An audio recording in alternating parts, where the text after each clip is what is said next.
Thiruvananthapuram വെള്ളറടയിൽ bike അപകടത്തെ തുടർന്ന് യുവാവ് മരിച്ച സംഭവത്തിൽ സുരേഷിന്റെ മരണകാരണം ആന്തരിക ക്ഷതമെന്ന പ്രാഥമിക നിഗമനം. അപകടത്തിനു പിന്നാലെ സുരേഷിനെ ബൈക്ക് യാത്രികർ മുറിയിലെത്തിച്ച ശേഷം കടന്നുകളയുകയായിരുന്നു. ബൈക്ക് യാത്രികർ സുരേഷിനെ മുറിയിലെത്തിക്കുന്ന CCTV ദൃശ്യങ്ങൾ പുറത്തു വന്നിട്ടുണ്ട്. പ്രജിത്ത് ചേരുന്നു വിവരങ്ങളുമായി. പ്രജിത്ത്, മനുഷ്യ മനസാക്ഷിയെ ഞെട്ടിക്കുന്നതാണ് ഈ ദൃശ്യങ്ങൾ. ഒരു അപകടം നടന്ന ശേഷം ഇത്തരത്തിൽ ഒരുപക്ഷെ രക്ഷപ്പെടുത്താമായിരുന്ന ഒരു യുവാവിനെയാണ് മരണത്തിലേക്ക് തള്ളിവിട്ടിരിക്കുന്നത്. എന്തൊക്കെ വിവരങ്ങൾ പോലീസ് പങ്കുവയ്ക്കുന്നുണ്ട് ഈ CCTV ദൃശ്യങ്ങളിൽ നിന്ന് വ്യക്തമാകുന്നുണ്ട്?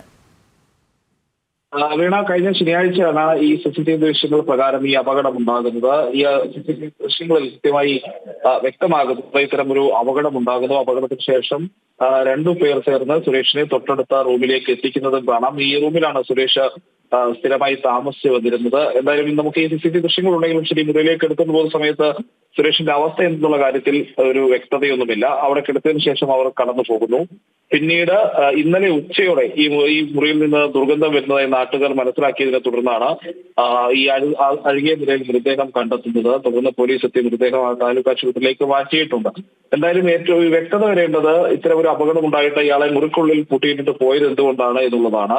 സംഭവത്തിൽ പരിശോധന നടത്തുകയാണ് എന്നുള്ളതാണ് പോലീസ് വ്യക്തമാക്കുന്നത്. നമുക്ക് ലഭ്യമാകുന്ന വിവരം അനുസരിച്ച്, അതായത് പോലീസ് തരുന്ന വിവരം അനുസരിച്ച് വലിയ പരിക്കുകൾ ഇയാളുടെ ശരീരത്തിന് പുറമേ കാണാനില്ല. ആന്തരികമായ രക്തസ്രാവമോ അത്തരത്തിലുള്ള എന്തെങ്കിലും ക്ഷതം തുടങ്ങിയിട്ടുള്ള പരിക്കുകളോ കാരണമായിരിക്കാം ഈ മരണം സംഭവിച്ചത് എന്നുള്ളതാണ്.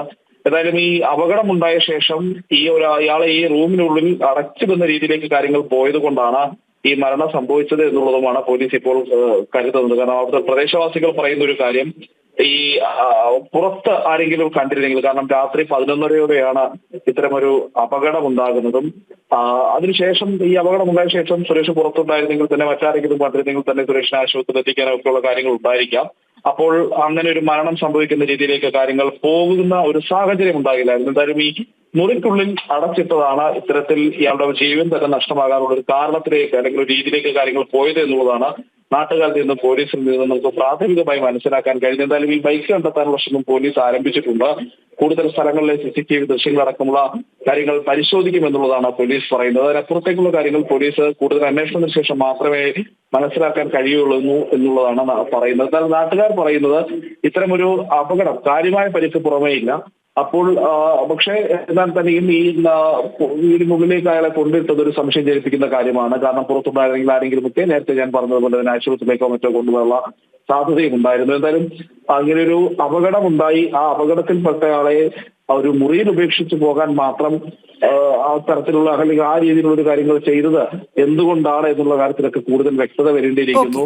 വലിയ ക്രൂരത തന്നെയാണ് ഉണ്ടായിട്ടുള്ളത്. അയാളുടെ ജീവൻ നഷ്ടപ്പെടുന്ന രീതിയിലേക്ക് കാര്യങ്ങൾ പോയത്. വെള്ളട സ്വദേശിയായ സുരേഷ് 56 വയസ്സുണ്ട്. കലുങ്കുനട സ്വദേശിയാണ്. ഇദ്ദേഹം ഈ വീട്ടിലായിരുന്നു, ഒറ്റയ്ക്കായിരുന്നു താമസം എന്നുള്ളതാണ്. ഇടയ്ക്ക് ഇവിടെയും അതോടൊപ്പം തന്നെ കുടപ്പനക്കുന്ന് ഭാഗത്തുള്ള അമ്മയുടെയൊക്കെ അടുത്തും ഇടയ്ക്ക് പോയി താമസിക്കുകയൊക്കെ ചെയ്യുന്ന സ്വഭാവക്കാരനായിരുന്നു സുരേഷ്. ശരി.